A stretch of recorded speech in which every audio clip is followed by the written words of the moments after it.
Jeni. Hapana we, yule shoga yako ni malaya we. Yaani kila siku analeta wanaume. Jana tu alitoka na huyu mzee Juma hapa jirani, wakamfumania.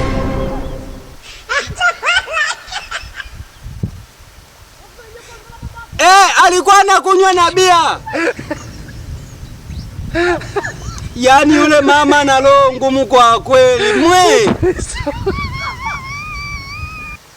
Yaani bila hata aibu. Yaani akiniona hivi eti anacheka kabisa wakati walimfumania.